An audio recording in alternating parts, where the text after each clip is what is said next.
Welcome to the stage Rightside. Michael Breeden, how you doing? Good. This is not my usual positioning in this situation. So, Why? Tell me why. Tell my audience why. They're dying to know. Well, I have been hosting my own podcast for 7 years now. And what is it called? It's called Conversations on Dance. You have been on as a guest 17 times. A minimum of 17 times.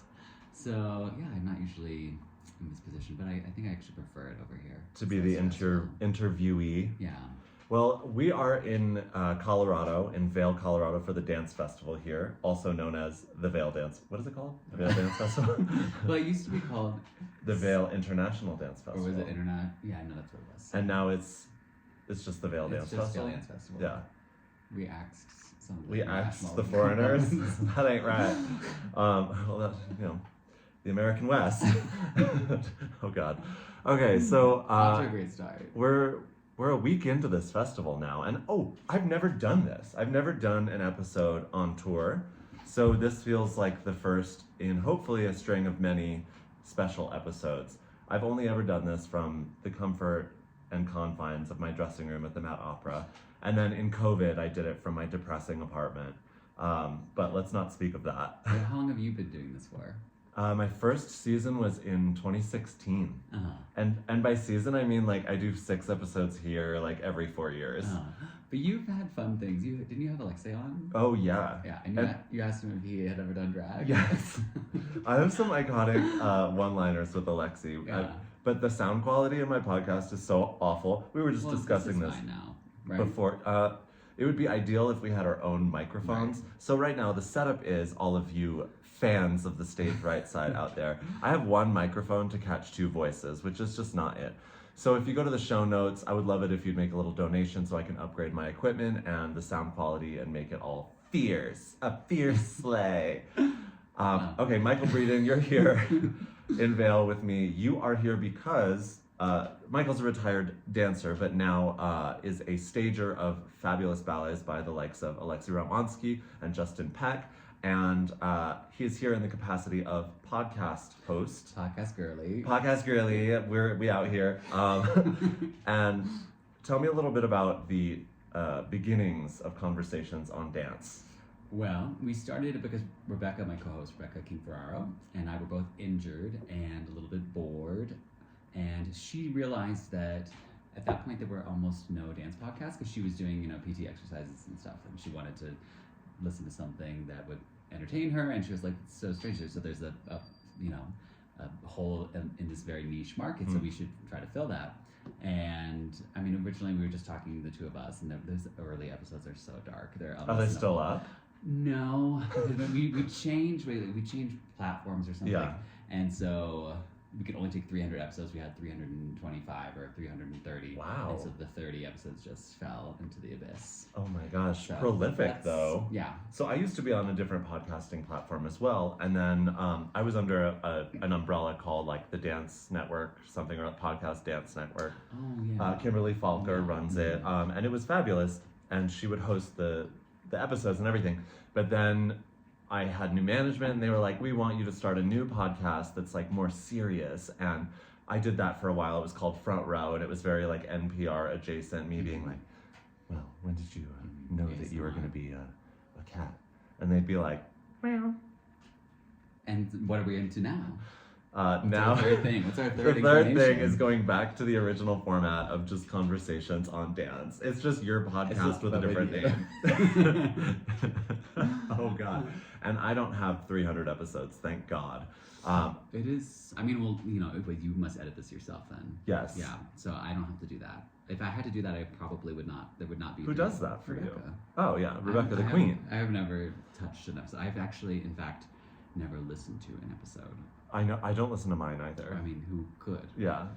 What I do, just for you all out there, we're getting really nerdy on the podcast moment, but if somebody says something or I say something that they don't want included in the podcast, I do a clap, like a big clap right next to the microphone, so that when I look back at the waveform of the podcast, I can see where the oopsie poopsie is, and then I cut it out. Oh, we have to tell Rebecca that. It's good. It's good because people often are like, "Oh my God, don't post that," And I'm like, "Okay, clap," and then I cut it out after, and it's easy to find. Otherwise, I'd be combing through 45 minutes of chatter, Right. which is nonsensical. Wait, so people are often doing, well, I feel like you're very disarming in that way. You could get people to say terrible things. Oh, the way I can Barbara Walters people, like... See, Rebecca and I, we just, in advance, we don't do that. You're but I can very, see. very diplomatic, and you don't really, that's not the point. I feel like yours is Right. super educational. Right. And mine is a little bit more like dirty. Fun. Yeah, fun girly, Fun. like... Fun girlies. Yeah, poopy diaper. Yeah. Like, you could say things like that on my podcast. We could say. There are a lot of things we could say that we've already been saying in Vail that are just not appropriate. Absolutely. Okay, just for the record, also, Michael is one of my best friends. We have a group chat with two of our other besties, and it's called Sex in the City, but worse. That's the name of our group chat, and it is one of the greatest joys of my day. All right, cool. Michael, tell me a little bit about your background in dance, your career as a dancer. A question I ask every day to others, but don't think of for myself typically. Do you remember? I It was so I mean, long it's ago. hard to say Swiss cheese. Swiss cheese brains. Yes. Let's see. I grew up in Kentucky and immediately, I liked ballet from basically since I can remember. I like watching the Nutcracker on PBS, whether it was the Baryshnikov and Gelsey version or the Macaulay Culkin version. I just was very Also known as Balanchines. also. But LOL. at that point, it was very important that Macaulay Culkin Yes, was involved. yes. Well, also I was like, he's kind of bad at this. Like, Yeah. I could definitely do this as well, at least, probably a lot better. Yeah. So, I had ambitions to be in the Nutcracker, and that was basically it. I didn't really know what ballet was, but then... Alistair Macaulay Culkin. Alistair Macaulay Culkin, that's what I was trying to do.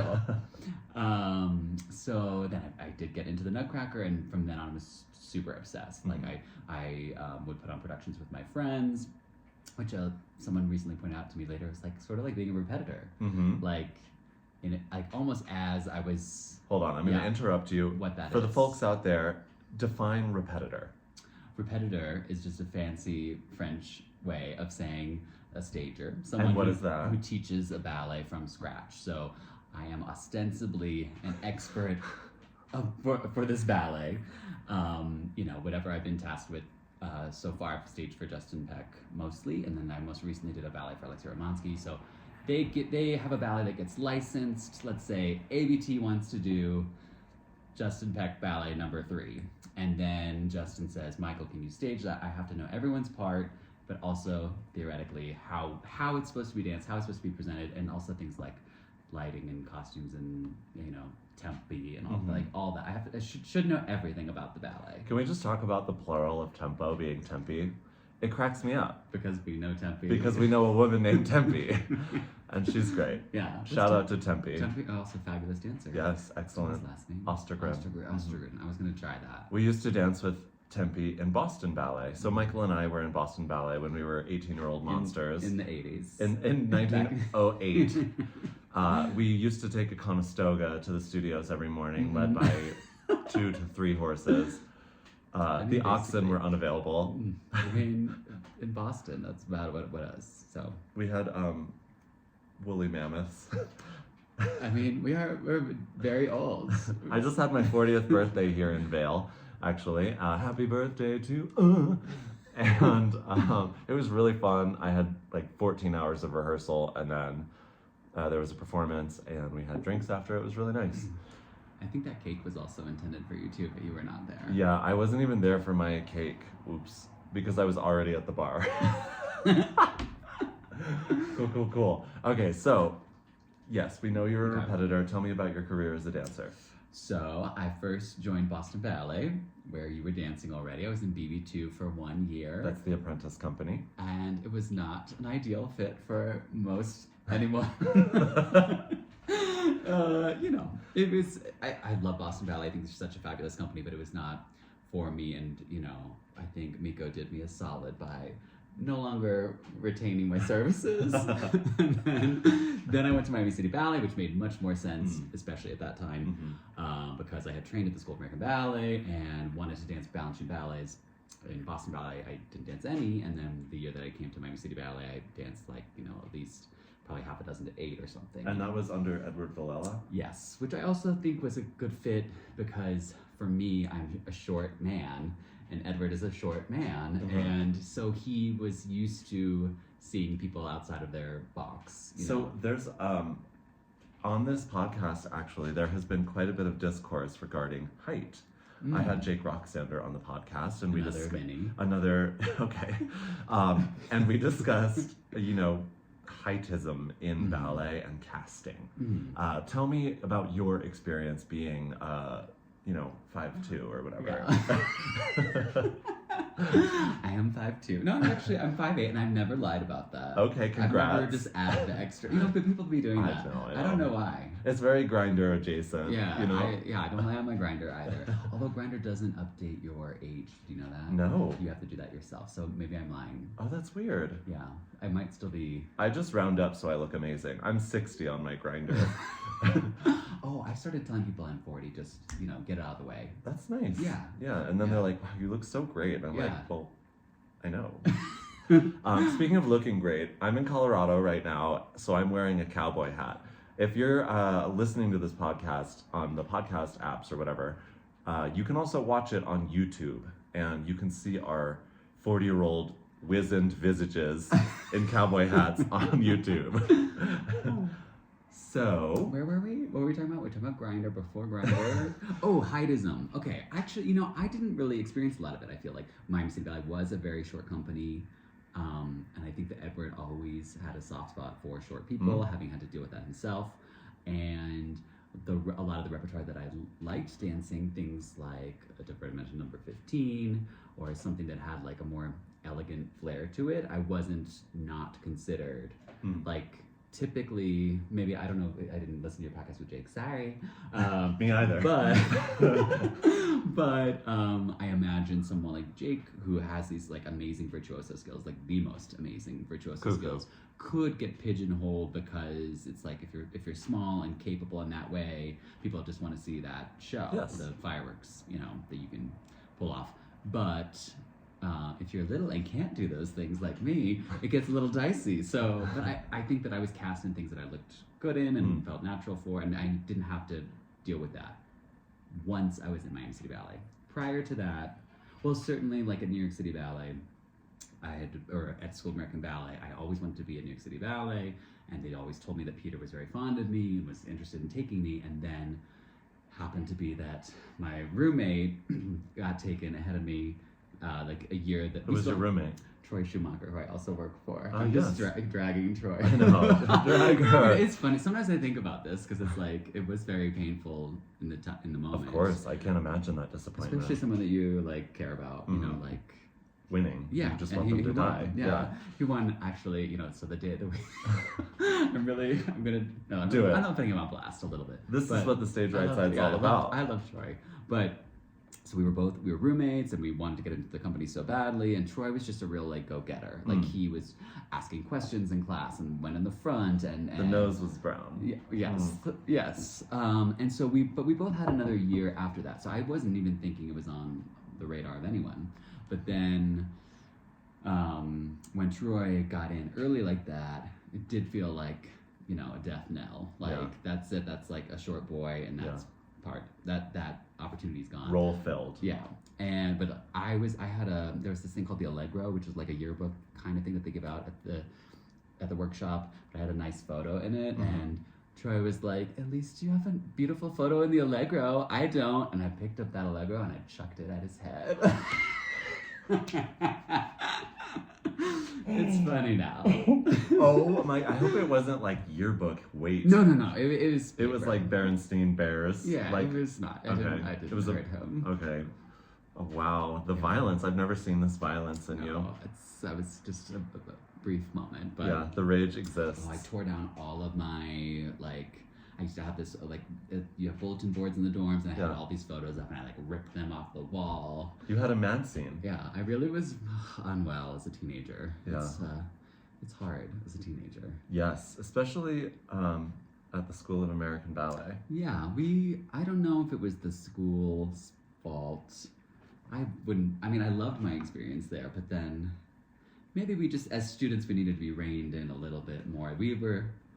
I think, okay, hear me out, and I could be completely off base, but I think over the decades, a culture of, let's say, drama has been cultivated in the hallowed halls of The School of American Ballet. yes, which tends to trickle into the company dynamic as well. Oh, sure. And you know, like, you know when you have a brother or a sister and they're like really cuckoo, and you're like, I'm gonna be normal just to not be them.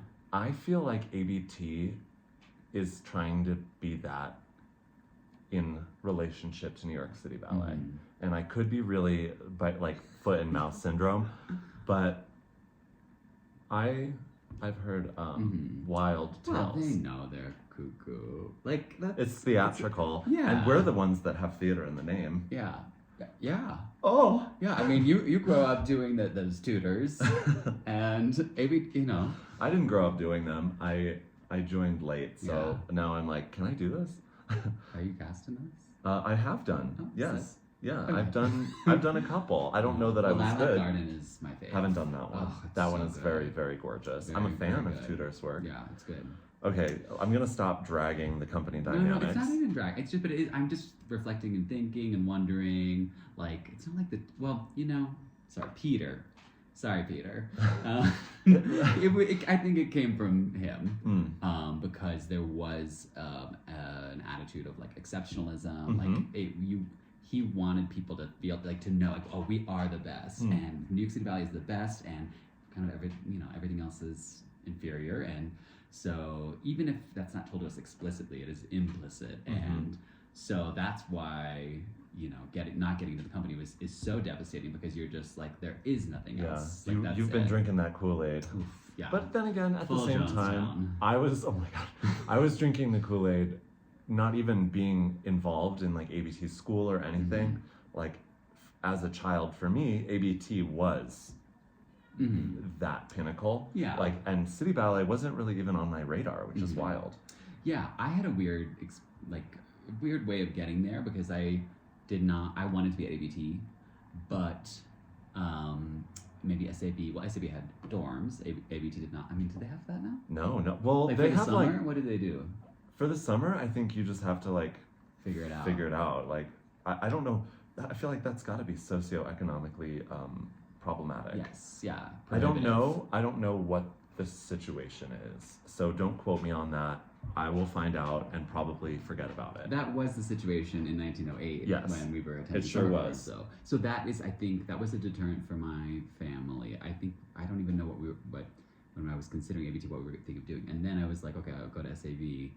And then it was really jarring at first, because they're like, turn from the long fourth and do all these things. So you probably already know this, all you lovely people out there, but the technique at the School of American Ballet is based on Balanchine's teachings. And George Balanchine is like, oddly enough, like the daddy of American ballet. He's Even Russian. though he's Georgian. Yeah, Georgian. Yeah. Okay, Well, what do I it know? is, that was in the Russian Empire. Yes. But proudly identified as Georgian. Not like from Atlanta, but like Atlanta's across the way. fun. Have you ever been to Atlanta? I Oh my staged, god, it's so much staged fun. increases there. Oh yeah, you did some. Yeah. Yeah, you talked about, this is so random, but Gemma Bond, choreographer and former ABT dancer, she asked me to design costumes for her Atlanta Ballet commission. And so I went down and put on like the most pretend hat ever, and being like, I know how to do this, and I just like drew pictures and like watched people, and I had a great time in Atlanta. And I had some friends that lived there at the time, so they took me out on the town. It was just like It's very just fun. really fun. I would like to go for Pride. I think it would be fun. Oh, totally. Maybe we do that. Okay, because we have so much time. LOL. We do. I mean, I do have time this year finally. I don't know what I'm doing with my life. It'll at fill present. up. It will. It'll fill Yeah. up. It always does. So speaking of what you're doing and your schedule, explain to me the life of a stager or a repetiteur. Well, last year I was gone for 35 weeks out of the year. That's more Which is work weeks than ABT has. Okay, well,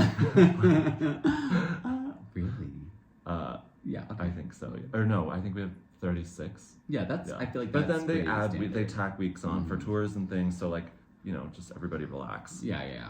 No, I mean that was pretty. And I'm very happy with the schedule because then I get to go to places like Vail and do my Right. thing. I just feel for like younger dancers who don't get gigs and stuff. Right. I mean, I was thinking about that in Europe. Like, how many weeks off do they actually get? Like maybe Oh 4 my or God, 5. they're so Like, you exhausted. wanna- They That's don't too even know many what it weeks. is. But then again, Europe is a vacation. Yeah. They really do be. They're like, snoozing, they're hanging out. Yeah. If you're sick, if like any Yeah. indication of like. There's a wedding, you go to it. Yeah. I've missed every family wedding, like all of my siblings. The only wedding I went to was when I was like 12, and it was my like oldest brother's.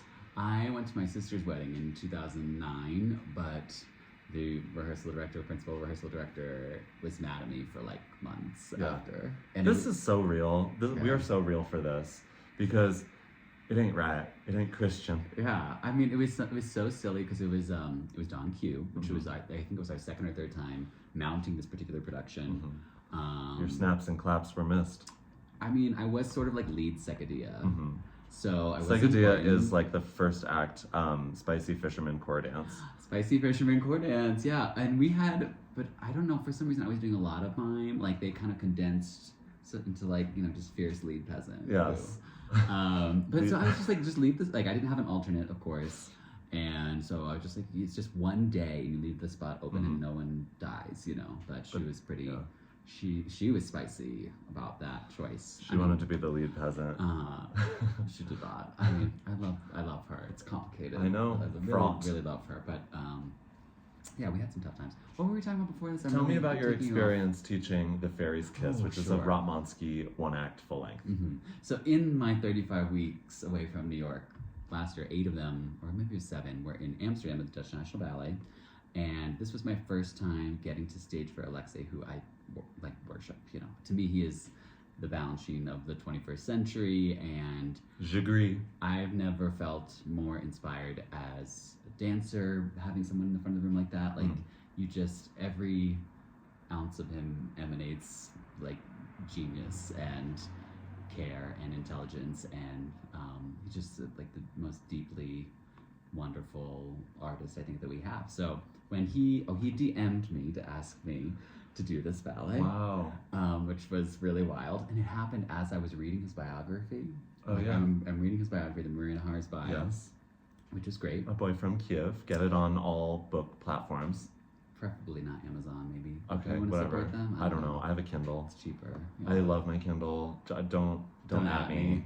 Yeah. Well, so he DMs me, and it's like as I'm reading the book, and then I see like my phone like lights up, and it says like Alexei Rotmansky has messaged you, and I'm like, oh, that's weird. Yeah. And Am I gonna expand? I was like, I thought he was gonna ask me to like host an event for him, like podcast girly. And then he said, would you like to stage Fairies Kiss? Are you available? And what's funny is that I had written to him in 2018 to ask if I could stage Fairies Kiss. Oh, wow. Because I had only ever done 2 stagings at that point for Justin. And I was in my, like, trying to make myself ask for things era, because it's very difficult for us as dancers to do that. And you had retired like semi-recently Yeah. from performing, which is a really terrifying time for a dancer. And I want to talk about that after we talk about staging. Just pin in that. So I was trying to be, assertive in some ways and Dom. ask for, trying to be Dom Daddy, Dom Daddy Michael, asking for work. And I wrote it to him on Facebook, where we are friends, still are, but he never read it. And then as he's trying to contact me to ask me to stage the ballet, the first thing he does is sees this years-old message asking to do it. So I think Alexei is definitely someone who believes in fate. So it felt like a nice way to start. But then after, he is a very busy man, and famously Ghosts. Like, no one leaves a person on scene more than Alexei Rotmansky. Yeah, I was left on red. Yeah. But yeah, so I just figured, well, if he's gonna trust me, I have to trust myself and just do. I always get kind of psychotically obsessed with whatever ballet I'm doing. Yeah. But I spent hundreds of hours for this because it's by far the most complicated thing I've ever done. 45-minute ballet, 36 dancers, Stravinsky score. It's a story ballet. The first time I've ever staged a story ballet.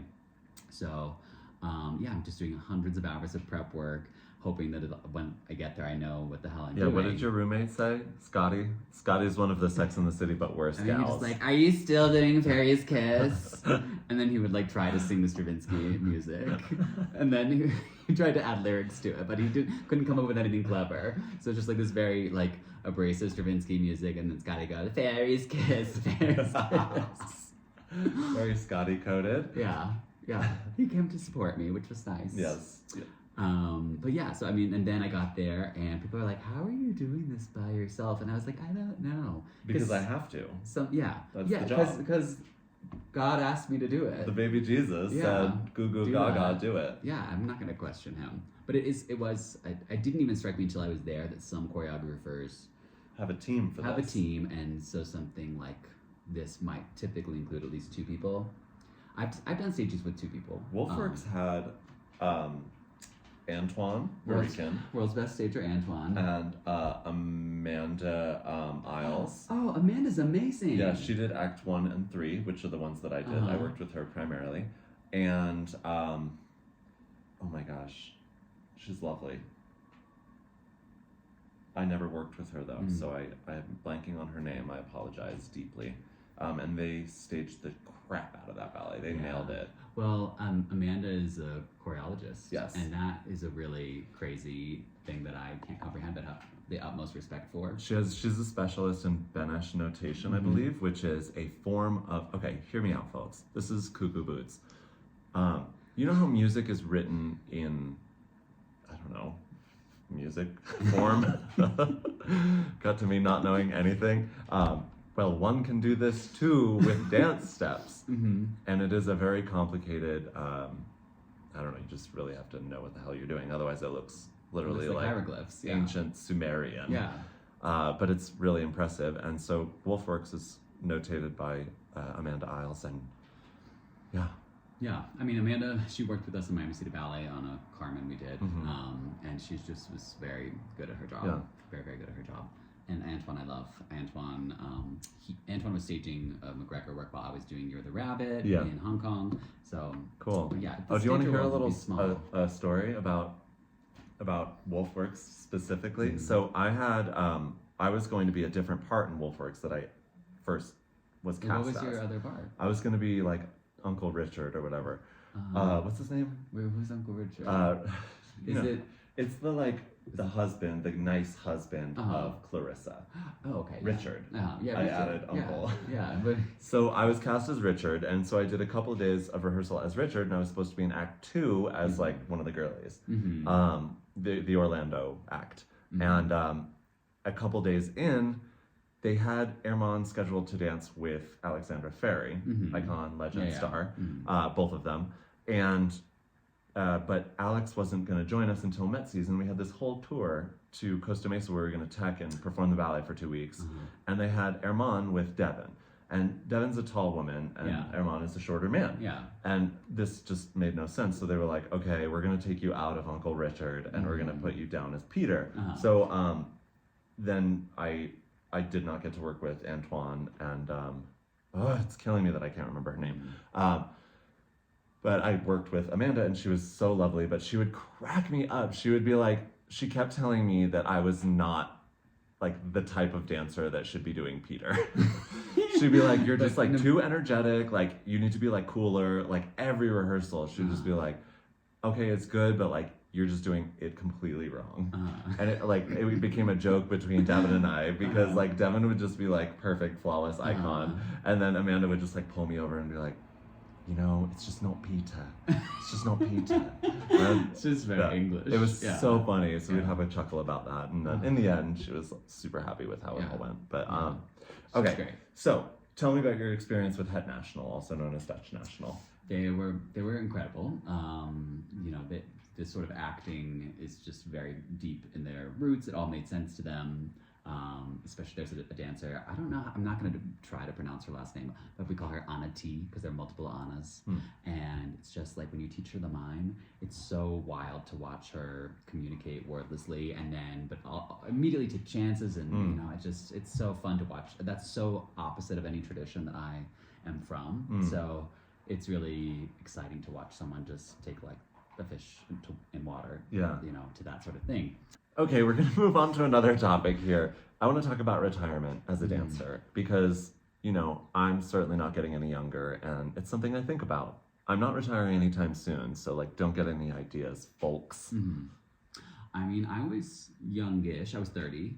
Yeah, That's pretty young. that's young as hell, girl. Yeah, that was, but I didn't feel conflicted about my choice because I was very injured and would have needed a lot of recovery time, which would have meant, for my place in the company at that time, I think I would have, this happens to anyone, even if you have I'm sure you felt pressure coming back from your injury that, no, maybe someone's going to take my place. Even someone like you has a very clear, established hold on. Yeah, but we're all so insecure and think we're replaceable because guess what? We are. Yeah, so for someone who was just a 30-year-old core girly, you know, You were like, it was, all right, enough.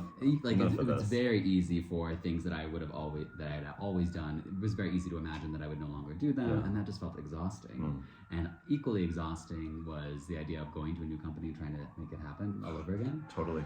So I just said goodbye. And tell me about the time after you said goodbye, before you found your legs in staging. We were very dark. Go on, Horrible. tell me about it.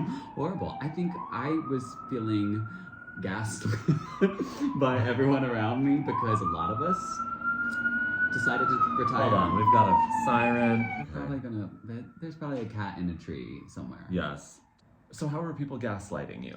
Well, it wasn't actually that they were gaslighting me. I just felt like I had a very obvious, visceral, emotional response to no longer dancing, and other people seemed very fine. Yeah. And I couldn't understand why I was so unwell compared to everyone else, just being like, okay, now you turn the page and everything's fine. And it's because, it was like it is our whole identity, but maybe I just wore it all on the surface a little bit more. Like I remember the first time someone asked me what I did, and I could have just said anything, it doesn't matter, but I cried. Like I was at the Rusty Knot, and I was like, I have to go to the bathroom and cry. Yeah. It was just like, because you have such a sense of pride. Like, you love saying I'm a ballet dancer because it's hot. It's hot. Yeah. It just has... Also, like, just for a little bit of background on Michael, ever since I met Michael when he was 18, he's been the biggest ballet nerd. Like, truly unashamed nerdiness. Unhinged. Like, I know nothing, Jon Snow, compared to Michael, and I am so happy to be taught constantly by the example of Michael about the passion and joys of ballet. That's very sweet of you to say. Okay. But yeah, it was very unsure of how to move forward. Yeah. And then when I staged my first ballet, I realized that there's something I love as much as dancing, and since then, have been able to really, no part of me wishes I was dancing today. Yeah. Actually, that's psychotic to think of. I have not less than zero interest in that. But yeah, hold please. I think Isabella is here. Hi, Sand. I think she's on the phone. Oh. Okay, so Isabella has just returned from rehearsal, so I think we're gonna wrap this up. But what are you reading right now before we? 1Q84. Ah, Haruki Murakami, correct. Yes. I haven't read it. It's very good so far. Although I can't read Japanese, so my brother can. He lives in Japan. Do you go to Japan to visit him? I'm gonna go to his wedding over Christmas, and I went to Japan just the first time last year. Oh my gosh, isn't it magical? It's really beautiful. I'm like, can I move there? And the country's like, please don't. Literally. Please stop. Just go away. They're like, nobody's allowed here unless you marry somebody, pretty much. Yeah, he's marrying a Japanese woman, and he speaks fluent Japanese, and so he's like as immersed. Do you want to hear some of my Japanese? Okay. I actually learned Should I send it to Alex to see if you're doing well? Yes, okay. I'm gonna say, check please. Okaike onegai shimasu. That sounds great to me. I'm gonna say, nice to meet you. Hajime mashite. I'm going to say, Do you understand? Wakarimasu. Ooh. That's a really good one, isn't it? I think that's right. I'm gonna stop now. Okay. Well, I was buying it. Yeah, it's like, you know, it's fun. I like the way it sounds. It's like really staccato. Mm-hmm. Yeah, I wish I could read it because I think the book would be better in its original language, but it's still a great book. I'm reading John Steinbeck's East of Eden. I think I talked about it last week or whatever, but it's so gorgeous, and I love the way Steinbeck reads society for filth. He has like really, like the library is open moments. What's the? I mean, Grapes of Wrath has like a. I didn't read that. Oh, okay, but it has a super famous opening. What is it? Oh. But it's about Middle school. Me when I went to middle school. Yeah. All right, Michael Breeden. You can follow Michael on Instagram at Michael Sean Breeden. Michael Sean Breeden. And don't forget, you can watch this interview on YouTube or subsequent interviews or past interviews. Don't forget that you ought to be donating so that I can upgrade my equipment. Thank you, thank you, thank you. Until next time on the stage right side. Bye. Bye. Bye. God. Thanks, Diva. Okay. That was the slide. Yeah.